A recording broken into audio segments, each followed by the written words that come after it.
Saudara-saudara sekalian, saya dari usia muda 18 tahun saya telah taken siap mati untuk bangsa dan rakyat Indonesia. Saya katakan, saya siap mati untuk bangsa dan rakyat Indonesia. Dari umur 18 tahun saya siap mati untuk rakyat.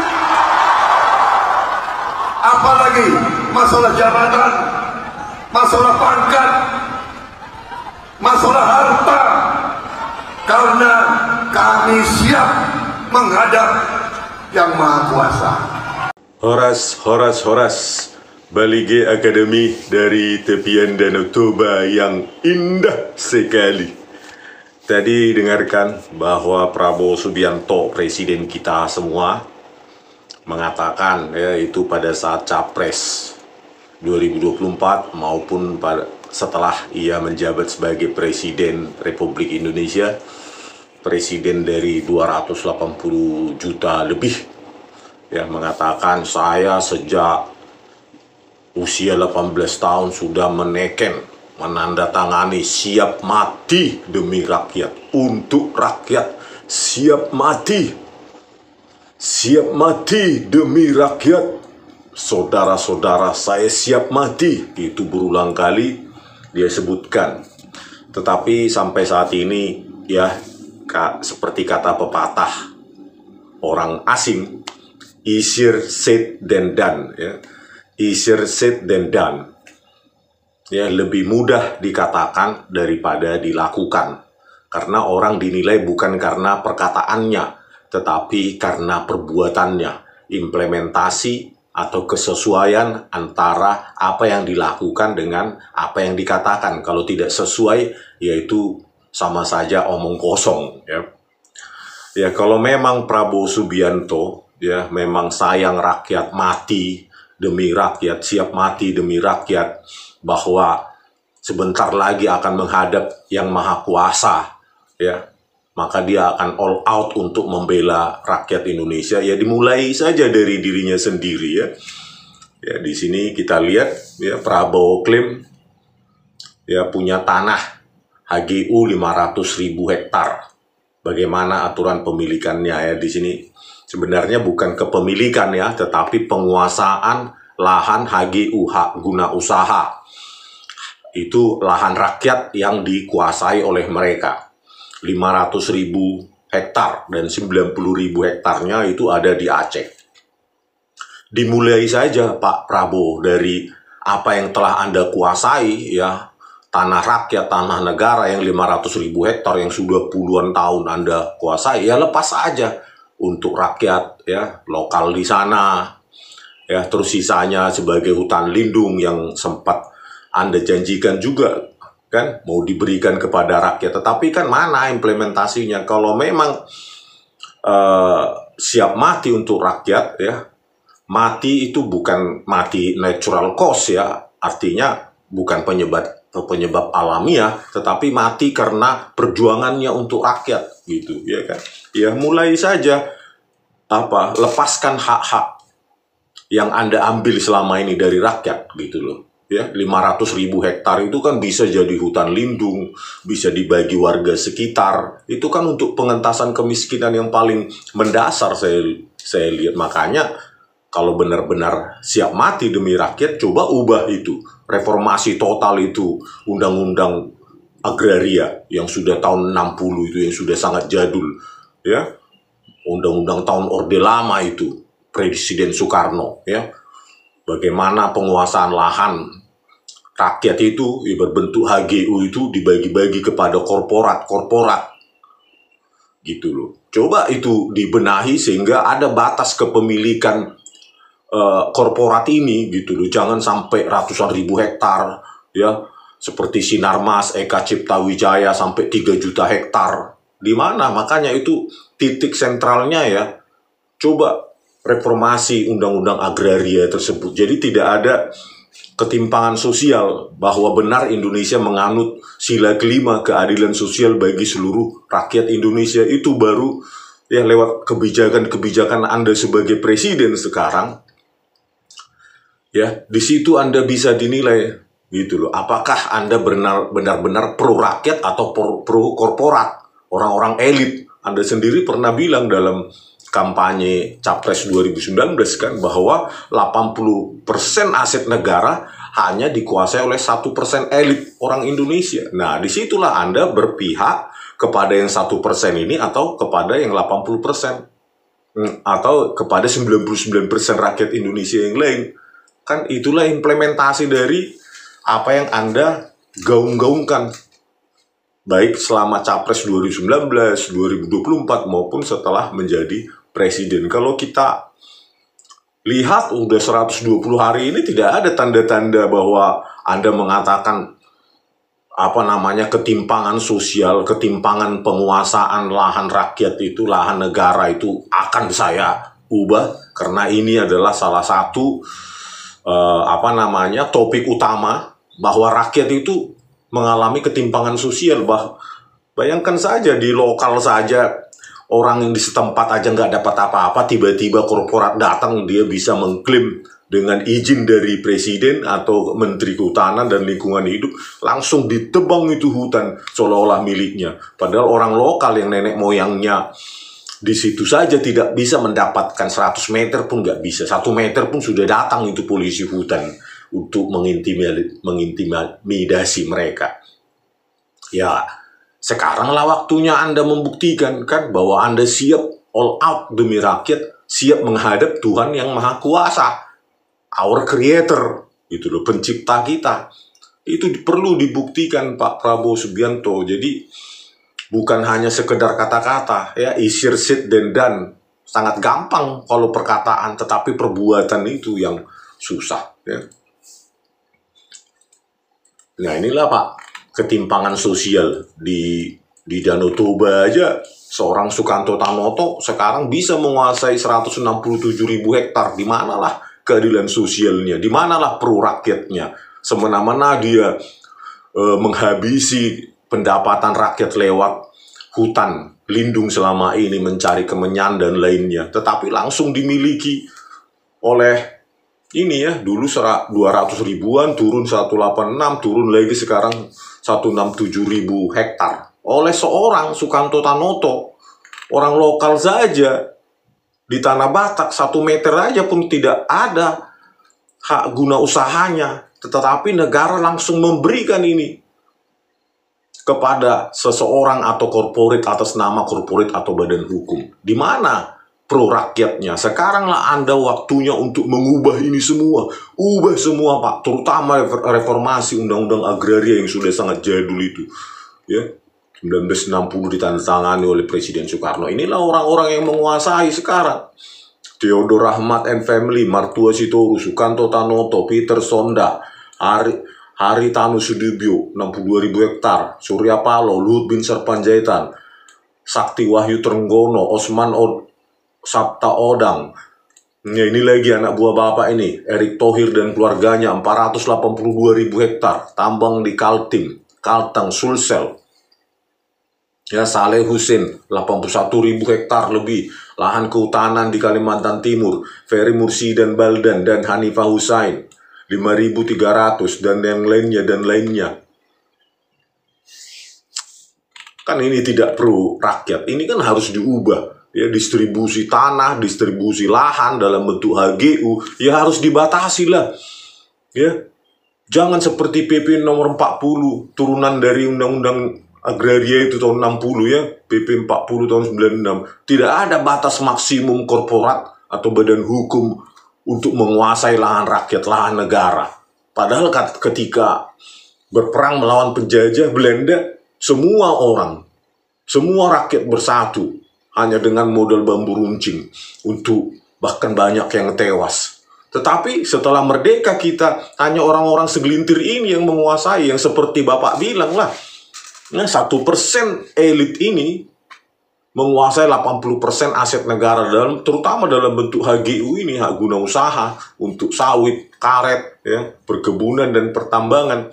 Gimana Pak? Ayolah buktikan statement Bapak itu siap mati dengan menunjukkan kebijakan-kebijakan yang berpihak kepada rakyat, walaupun itu melawan oligarki yang kemungkinan membiayai Anda sebagai capres saat itu ya. Jadi bisa kita lihat ini dari sumber dari Walhi, bagaimana Sinarmas Group ya, Sinarmas Group ya, pemiliknya Eka Cipta Wijaya itu bisa menguasai 3 juta hektar lebih, padahal lahan hutan di Indonesia ini paling 250 juta hektar saja, dan tersisa sekarang 101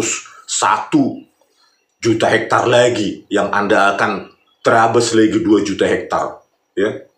Tinggal 100 juta hektar lagi hanya untuk lahan footage state, Anda tebang lagi yang lain, padahal sisanya tinggal 101 juta hektar.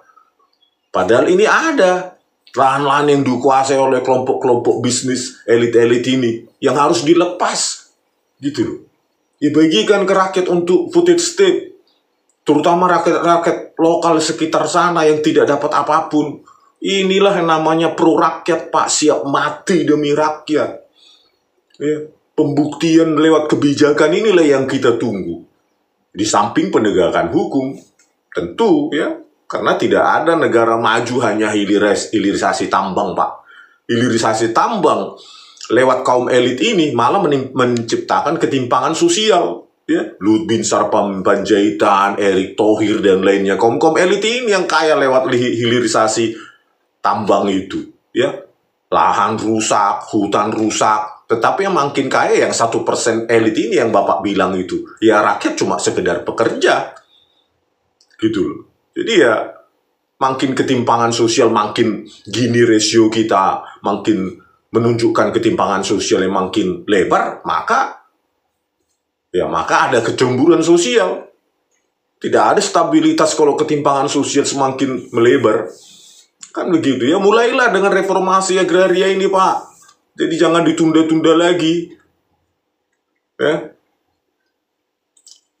kalau memang Bapak siap mati untuk rakyat, ya, maka penegakan hukum harus keras, tegas, bersih, dan tidak pandang bulu. Bagaimana dengan di kabinet Bapak Erlangga Hartarto itu, ya, Lin Che-wei ya, sebagai asistennya, staf ahlinya di penjara.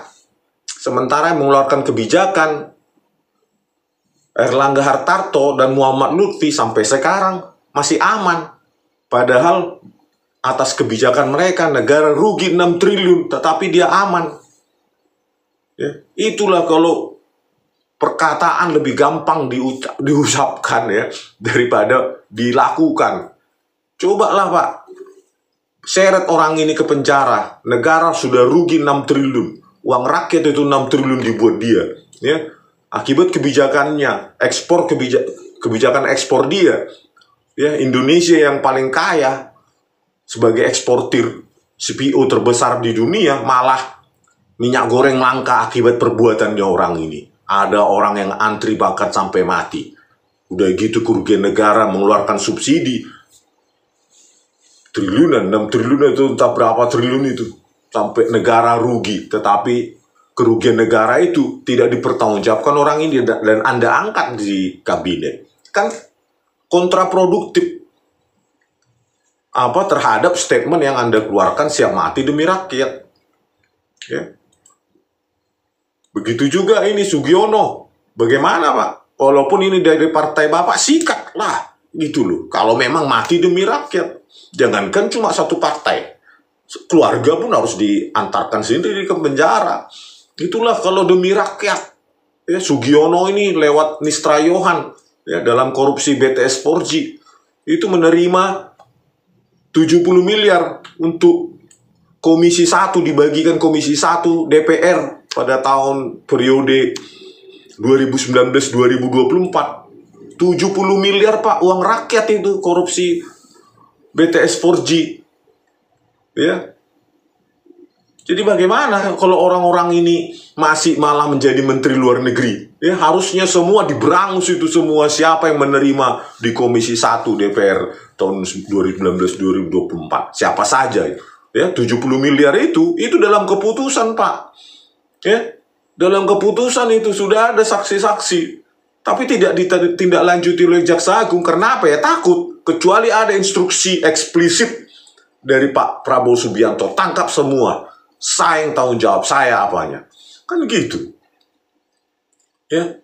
Ya ini orang harus diseret ke pengadilan, di penjara. Sugiono, Mistra Yohan, dan semua yang menerima uang itu. Ya. 70 miliar. Anggota maupun ketua Komisi 1 DPR. Itu baru pro rakyat, berani mati demi rakyat. Bukan hanya sekedar ucapan-ucapan yang cuma angin lalu ya. Begitu juga dengan Dito Aryo Tejo, masih Menpora Bapak Taro. Menerima 27 miliar suap itu. Kasus yang sama. BTS 4G. Ya, korupsi BTS 4G yang merugikan negara 8 triliun lebih. Itu uang rakyat, Pak. Ya kalau pro rakyat ya siapa yang menyuri, memaling uang rakyat itu harus kita sikat. Gitu loh. Itu baru pro rakyat, pro rakyat, mati demi rakyat. Ya, 27 miliar. Tim sukses Joko Widodo, kampanye Pilpres. Juga nggak tersentuh Windu Aji Sutanto, 75 miliar itu. Ya, semua orang ini berlomba-lomba untuk apa? Memengaruhi penyidikan. Artinya ya, menghentikan ya, maklar. Menghentikan penyidikan dan penyelidikan di Kejaksaan Agung. Baik Mistra Yohan dan Sugiono di Komisi 1 DPR, Dito Aryo Tejo juga, maupun si Windu Aji Sutanto ini. Gitu, maklar kasus. Gitu loh, supaya Kejaksaan Agung menghentikan penyidikan. Tapi ini nggak ditangkap. Bagaimana pro rakyat kalau maling uang rakyat itu bukan hanya dibiarkan lepas, tetapi malah diangkat dalam kabinet Anda? Kan kontraproduktif.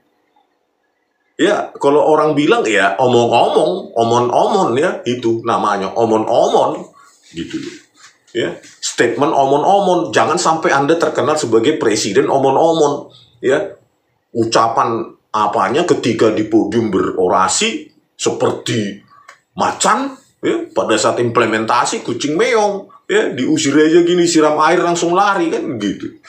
Kita butuh implementasi, ya, kesesuaian ya, antara perkataan dan perbuatan. Ya. Terus kasus hukum, berani nggak Bapak menangkap Tito Karnavian dan Krisnamurti ini? Otak rekayasa video CCTV, BB Digital, Jessica Wongso. Ya, saya sudah tantang Pak Kapolri, ya, Listio Sigit Prabowo. Kalau saya salah, tangkap saya, gitu loh. Ya, pilihannya ada dua, saya ditangkap, seumur hidup pun saya siap. Gitu. Saya kalau ditersangkakan saya hari ini, besok saya sudah langsung berangkat ke Bareskrim untuk ditangkap.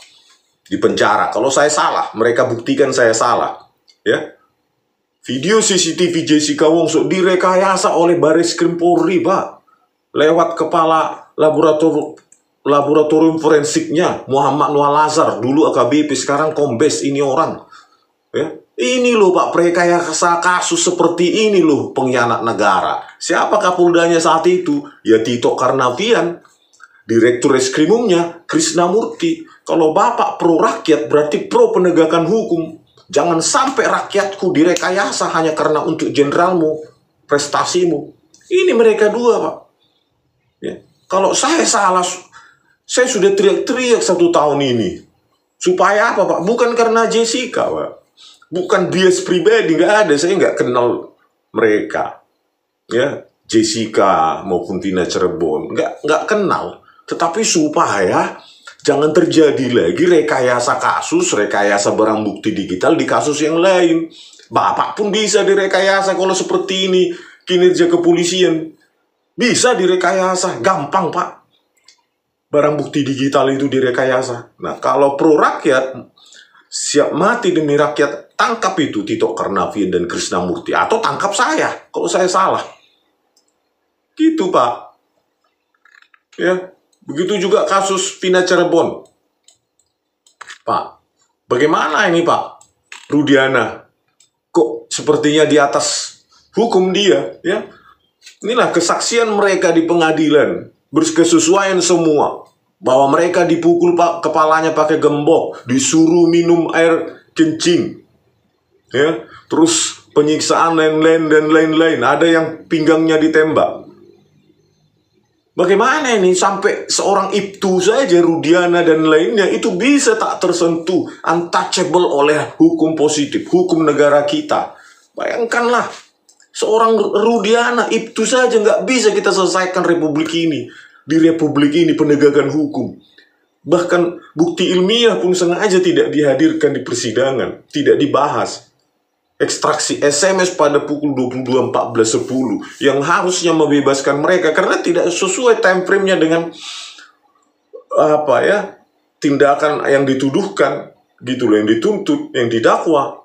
Terus bagaimana, Pak? Pro rakyatnya di mana penegakan hukum di Indonesia sampai Kapolri Listio Sigit Prabowo itu pun mandul kewenangan. Ya, bayangkanlah ini tim susnya saja tidak ada sampai hari ini, kita tunggu-tunggu hasilnya apa. Terus bagaimana, Bapak harusnya keluarkan statement lah untuk penegakan hukum untuk rakyat kecil. Ya, jangan statement abstrak siap mati demi rakyat. Saya sudah teken saat usia 18 tahun. Semua orang bisa ngomong begitu, Pak. Semua orang, bahkan saya saja yang nobody, saya bisa ngomong seperti itu. Tapi kan nggak ada orang yang percaya kalau nggak ada hasil dari perbuatannya, ya. Inilah yang membuat kepolisian terburuk se-Asia Tenggara. Ini orang luar yang melihat, Pak, bukan survei dalam negeri. Di mana-mana rakyat, ya, setuju bahwa kepolisian Indonesia terburuk se-Asia Tenggara. Nah, inilah harus dibenahi. Bagaimana caranya? Harusnya 100 hari kemarin itu, ya, yang Anda singgung sebagai presiden adalah bukan hanya makan bergizi gratis, tapi penegakan hukum.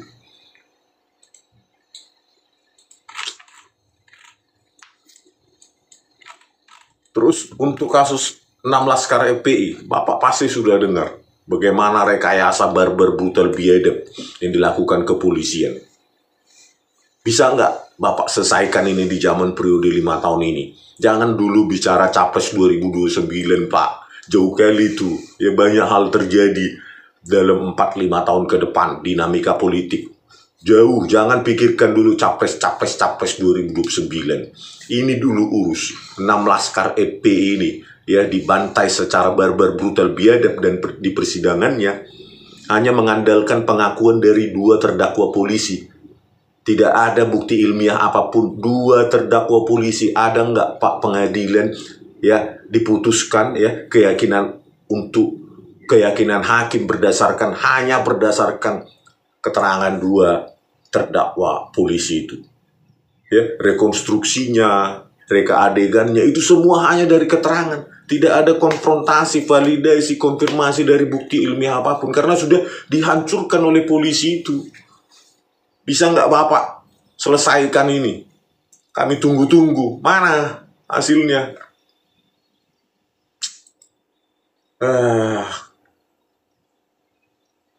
Inilah Pak, ya. Rest area mengakunya tidak diborgol, tempat laskar FPI yang dibawa itu, terus rest areanya dibongkar. Kan ini hanya di negara bobrok seperti ini, TKP-nya dihancurkan, persidangan belum dimulai.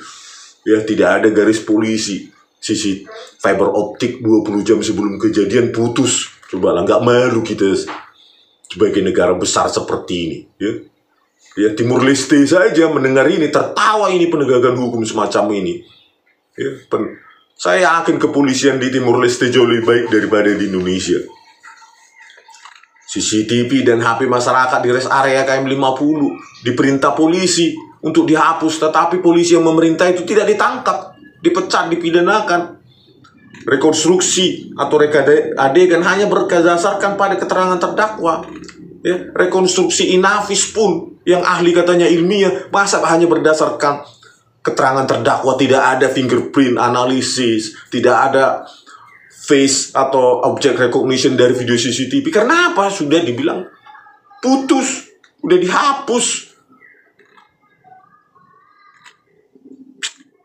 Bukti sajam, ya, dan senjata, celurit dan lain-lain hanya keterangan dari kedua terdakwa itu. Siapa yang mau percaya, Pak?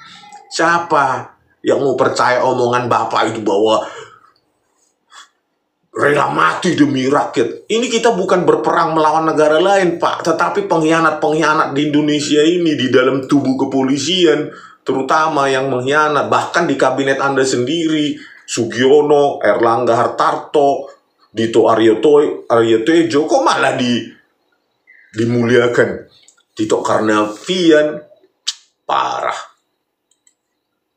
Ya, di samping penegakan hukum ya tadi itu ya kaitannya dengan ketimpangan sosial, bagaimana ya rakyat miskin tapi tunjangan PNS ini bisa sampai 117 juta sebulan ya. Ketua Mahkamah Agung 121 juta sebulan. Indonesia sedang miskin-miskinnya.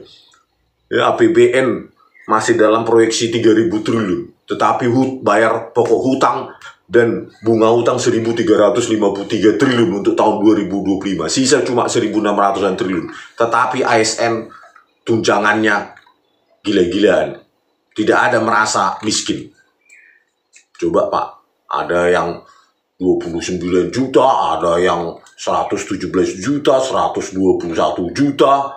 Aduh, ini kementerian yang paling elit ini. Dirjen Pajak, Kementerian Keuangan, BPK, TNI, Polri. Ya, tunjangan tertingginya sampai 41 juta, 46 juta, 117 juta. Mana pro rakyatnya kalau mereka berpesta pora di atas penderitaan rakyat sekarang? Ya. Harusnya kalau Bapak benar-benar pro rakyat, rela mati demi rakyat, turunkan itu PPN itu Pak. Jangan naik jadi 11%, malah jadi 8%, 7%, 6%. Seperti di Vietnam, itu baru pro rakyat, mati demi rakyat. Ini rakyat sedang susah, dinaikkan PPN 11%, malah mau 12%. Mana nggak ada kesesuaian sama sekali antara statement mau dengan implementasi. Gampang mengucapkan, sulit untuk melakukannya. Itulah pesan saya sama Bapak sampai 120 hampir. Ya sudah 4 bulan ya. Sudah 4 bulan ini. Ya mulai Oktober, November, Desember, Januari, Februari. 4 bulan. 120 hari. Gak ada bayang-bayang penegakan hukum akan Anda perbaiki. Ya, ketimpangan sosial lewat reformasi agraria Anda perbaiki. Ya. Terus ini tukin ini juga Anda perbaiki. Ini zaman Joko Widodo semua. Ya, menikmati tukin tinggi ini tanpa melihat penderitaan rakyat. Ini kan harus diperbaiki, harus dirubah. Ya, adalah parameternya, jangan suka-suka 117 juta, apa parameternya? Ya. Kenapa dia dapat sebegitu? Berapa kali UMR dia itu? UMR Indonesia rata-rata 3 juta. Itu kan hampir 40 kali lipat. Masa ada pejabat ASN sampai 40 kali lipat UMR? Ini kan hanya negara belabel seperti ini. Harus dibenahi. Ya. Oke pemirsa, sampai jumpa di video kami selanjutnya. Toras.